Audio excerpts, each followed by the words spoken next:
Jai Mata Di friends, today we are going to talk about a novel by R.K. Narayan that is The Dark Room. So, in the dark room, we are going to talk about what is the dark room, किसको कहा गया है dark room और इसमें किसकी story है। तो इसमें एक डोमेस्टिक कॉन्फ्लिक्ट किस तरीके से होता है एक कपल में, वो खुश नहीं है बिल्कुल भी, और वाइफ के लिए जो किचन है वो एकदम डार्क रूम की तरह ही है, जो घर है। तो इसकी हम बात करेंगे। इसमें जो कैरेक्टर्स हैं उससे पहले हम बात कर लेते हैं कि जो पब्लिश हुआ था the dark room novel, that was published in Great Britain first of all in 1938 and in first Indian edition was in 1956। So if we talk about the characters, Ramani जो है एक पर्सन है, सावित्री का हस्बैंड है, जो की सेक्रेटरी है, office secretary है, इंग्लैंडिया इंश्योरेंस कंपनी में काम करता है।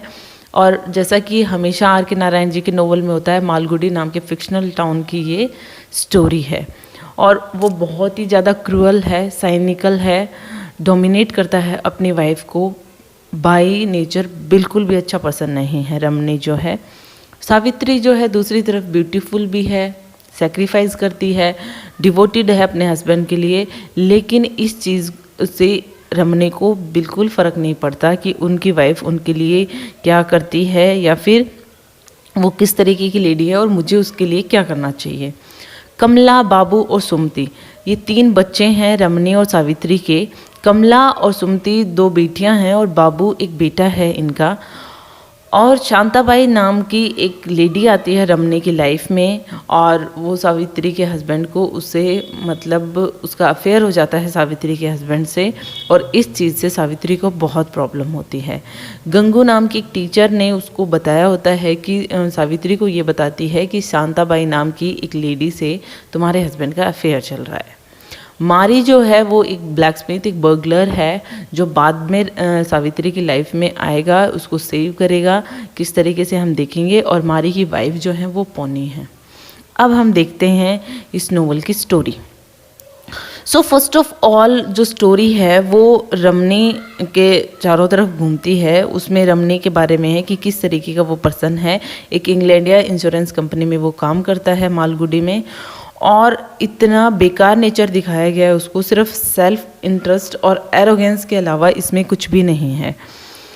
वो अपने जो घर है उसमें सब सिर्फ अपनी चलाता है, कभी सावित्री की राय नहीं पूछता है। जैसा कि नारायण जी के नोवेल्स में होता है, वैसे ही इसमें जो मालगुडी की एक ऐसी ही फैमिली की, इंडियन फैमिली की बात की गई है। हस्बैंड वाइफ जो हैं वो खुश नहीं हैं एक दूसरे के साथ, और यहाँ पे सिर्फ घर को संभालना है और सावित्री को, और सिर्फ ये सोचती है कि मुझे अपने हस्बैंड के साथ में रहना है, चाहे वो डिसरिस्पेक्ट करे और किसी तरीके से भी। क्योंकि यहाँ पे खुद रमनी की जो यहाँ पे जिस कंपनी में वो काम करता है वहाँ पे डिसरिस्पेक्ट होती है और वो अपना सारा गुस्सा अपनी वाइफ पे निकालता है। वो जो उसके बच्चे हैं, जिस तरीके से सावित्री जो है उसके अफेक्शन के लिए और मतलब वो उस पर ध्यान दे या फिर इस तरीके से उसकी मतलब टाइम चाहती है, उसी तरीके से उसके बच्चे भी अपने फादर से लव चाहते हैं। लेकिन उसका जो फादर है रमनी जो है वो अपने बच्चों के लिए भी ऐसा ही है। सावित्री कहीं ना कहीं सिर्फ ये सोच रही है कि मैं अपने बच्चों को प्रोटेक्ट करना या जो कर रही हूँ घर के लिए कर रही हूँ, इस तरीके की मतलब फीलिंग रखती है, इस तरीके की थॉट्स हैं उसकी। काफ़ी सेंसिटिव लेडी है और एक बहुत अच्छी इंडियन वाइफ है। वो अपनी बेटियों का और घर का ख्याल रखती है और कभी भी अपने हस्बैंड को जो भी वो कुछ करते हैं कभी भी वो अपने वॉइस को रेज़ नहीं करती है, ना हैंड रेज़ करती है, चाहे वो उसको कितने भी क्रूअली ट्रीट करता हो।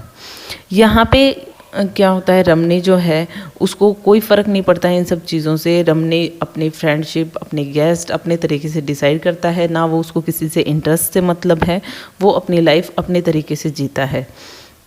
सारी चीज़ें सावित्री जो है वो सब कुछ झेल रही थी, सब कुछ ब्यूटीफुल है, सेल्फ सेक्रीफाइसिंग है, डिवोटेड है, ओबीडियंट है, जो गुण होने चाहिए एक वाइफ में वो सब कुछ है।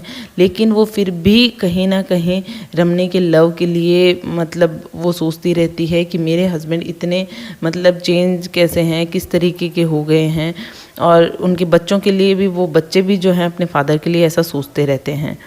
अब यहाँ पे जो रमनी है वो मतलब इस लाइफ से बिल्कुल उब चुकी है। बाद में उसे पता चलता है कि जो गंगू है वो उसको बताती है कि उनकी यहाँ पे ऑफिस में एक लेडी है शांताबाई, मतलब ये रमनी को उसकी ऑफिस में ही मिली थी, मतलब सेम कंपनी में काम करती है, इंग्लैंडिया इंश्योरेंस कंपनी में, और उससे उसके अफेयर बढ़ जाते हैं। वो भी सेम ऐसे होता है कि वो मैरिड होती है लेकिन उसके हस्बैंड के साथ में बनती नहीं है शांताबाई की, वो अपनी लाइफ इंडिपेंडेंटली जीना चाहती है, इस तरीके की थॉट्स की है। उसका कैरेक्टर कुछ ज़्यादा अच्छा नहीं बताया गया है, वो सिर्फ ये चाहती है कि लोग उसे देखें, उसकी ब्यूटी को एडमायर करें, और इस तरीके से मतलब अफेयर भी स्टार्ट कर देती है वो लोगों से। सब कुछ पता होने के बावजूद भी रमनी उसकी तरफ अट्रैक्ट हो जाता है और उनमें मतलब आना जाना लग जाता है। वो उसके घर में भी जाता था शांताबाई के यहाँ, जो रमनी था वो। अब यहाँ पे जो चीज़ें हैं वो इतनी बेकार हो गई थी कि अब सावित्री को ऐसे लगने लगा था कि मुझे अपनी जो मैरिज है वो पहले कितनी अच्छी थी और किस तरीके से चल रही थी, शायद मैं ही चेंज हो गई हूँ। कहीं ना कहीं वो खुद को भी कसूरवार ठहराती थी कि मैं इतनी खूबसूरत नहीं रही, खुद पे ध्यान नहीं देती हूँ। और उसके बाद में वो ऐसे डिसाइड करती है कि मैं अपने हस्बैंड की मतलब अट्रैक्शन या फिर कहीं ना कहीं ध्यान पाने के लिए मैं मतलब उनको याद दिलाऊंगी, बिल्कुल मैरिज के टाइम पे मैं जैसी थी वैसे अच्छे से तैयार होके रहूँगी। लेकिन जब उसके हस्बैंड आते हैं तब वो बिल्कुल ऑपोजिट रिएक्ट करती है और उसको सारी चीज़ें याद आ जाती हैं कि इसने मुझे किस तरीके से धोखा दिया है, और वो उसको सारी चीज़ों को वो जितना भी उसके अब तक उसको गुस्सा था वो सारा कुछ निकाल देती है, अपने हस्बैंड को कहती है don't try to touch me. लेकिन यहाँ पे अब ये जो चीज़ें हैं वो ऑपोजिट हो गई हैं और उसने गुस्से गुस्से में अब ये डिसाइड कर लिया कि मैं तुम्हारे साथ बिल्कुल भी नहीं रह सकती। मैं वो अलग होने के लिए डिसाइड कर लेती है और वहाँ से निकल जाती है। यहाँ तक कि उसको अपनी लाइफ इतनी बोझ लगने लग जाती है, इतनी ज़्यादा दुखी होती है कि वो सोचती है कि मैं क्या करूँ, मुझे सुसाइड कर लेना चाहिए, और वो उसके लिए रिवर में कूदती भी है, सरयू रिवर में। लेकिन वहाँ पे जब वो मतलब सरयू रिवर के थ्रू वो आगे जाती है और वहाँ पे वो जैसे ही किनारे पे पहुँचती है बहती हुई, तो वहाँ पे उसको मारी देख लेता है। मारी जो है एक ब्लैक स्मिथ है, एक बर्गलर है, और वो जैसे ही उसको देखता है उसको बाहर निकालता है, उससे उसकी स्टोरी पूछता है कि क्यों, किस वजह से वो अपनी लाइफ से इतनी परेशान है और इस तरीके से वो सुसाइड करना चाहती है। तो वो उसको पूरी स्टोरी बताती है और वो किस तरीके से अपनी लाइफ से परेशान है। यहाँ पे मारी जो है वो अपने घर लेके जाता है, पौनी उसकी अपनी वाइफ से मिलवाता है। उसकी वाइफ भी कहती है कि तुम्हें अपनी लाइफ को ख़त्म करने की क्या ज़रूरत है, तुम डिवोटेड हो जाओ स्पिरिचुअलिटी की तरफ, मंदिर वगैरह में और भगवान के पूजा पाठ में, इस तरीके से कि तुम्हें अपने लाइफ में पीस मिलेगा, हिंदू नन बन जाओ। वो डिसाइड कर लेती है कि चलो अच्छा है। वो स्टार्टिंग में साफ़ सफाई करती है मंदिर में और उसको कुछ मिलता है तो वो कहीं ना कहीं अच्छी फीलिंग आती है कि एटलीस्ट उसको इतनी जिल्लत भरी ज़िंदगी नहीं जीनी पड़ रही है। लेकिन यहाँ पे जो प्रीस्ट होते हैं उनकी नज़रें अच्छी नहीं होती हैं उस पर, और साथ ही साथ में जैसा कि मेल डोमिनेटिंग सोसाइटी में होता है कि उनको ऐसे लगता है कि हमारे यहाँ पे मेल ब्राह्मण होने के बावजूद ये मंदिर में क्यों रहती है, और इस तरीके की बातें होने लग जाती हैं। तो यहाँ पे उसका सर्वाइव करना मुश्किल हो जाता है टेम्पल में। अब कहीं ना कहीं सावित्री को याद भी आने लग जाती है अपनी डॉटर्स की। वो सब कुछ जो भी करती थी अपने डॉटर्स के लिए करती थी कि चलो मुझे उनकी रिस्पॉन्सिबिलिटी है, मुझे उनको अच्छे से पालना पोसना है, उनकी टेक केयर करना है। तो उसको ये सब कुछ सोचती है और उसको कहीं ना कहीं अपने घर की याद आने लग जाती है। उसको ये चीज़ें भी याद आती है कि रमनी उसको बहुत बुरी तरीके से ट्रीट करता था, लेकिन अब वो सोचती है कि मुझे अपनी बेटियों के लिए वापस जाना पड़ेगा। अब वो डिसाइड कर लेती है और कि कौन सा मैं यहाँ पे कौन सा अच्छे से रह पा रही हूँ, क्योंकि यहाँ पे भी जैसा कि मैंने बताया जो प्रीस्ट होते हैं उनकी नज़रें सही नहीं है। तो एक वाइफ के लिए उसको ऐसे लगता है कि एक लेडी के लिए उसके घर के अलावा ना तो कोई सेफ जगह है और ना वो ढंग से जी सकती है कहीं। तो वो एट लास्ट डिसाइड करती है उसे घर जाना है और वो मालगुडी वापस आ जाती है। अब जब वो मालगुडी वापस आती है उसके मतलब अपने डॉटर्स के पास में, लेकिन यहाँ पे जो दूसरी चीज़ थी कि उसका जो हस्बैंड था रमनी, उसमें बिल्कुल चेंज नहीं आया। और एक बार फिर उसको रमनी को ऐसे भी लग रहा है जैसे वो कोई जीत गया हो, क्योंकि उसको लग रहा था कि जो उसकी रिबल वाइफ थी सावित्री, वो वापस आ गई है, मतलब कहीं ना कहीं हार के, और उसको इसी लाइफ जीनी पड़ेगी। और वो बिल्कुल भी चेंज नहीं हुआ, वो अपनी वाइफ को अब भी पहले के ही तरीके से अभी भी ट्रीट करता है, मिसबिहेव करता है, और सावित्री को ये सब कुछ टॉलरेट करना पड़ेगा।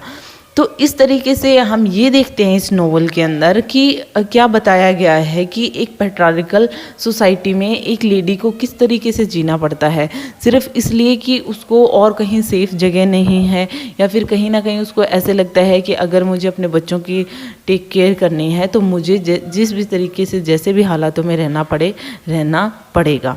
इस तरीके से एक टिपिकल इंडियन फैमिली की यहाँ पे एक पिक्चर प्रेजेंट की गई है। Hope you like it. If you like it, please hit the thumbs up button. Please subscribe the channel, put your views and suggestion in comment box. So thank you.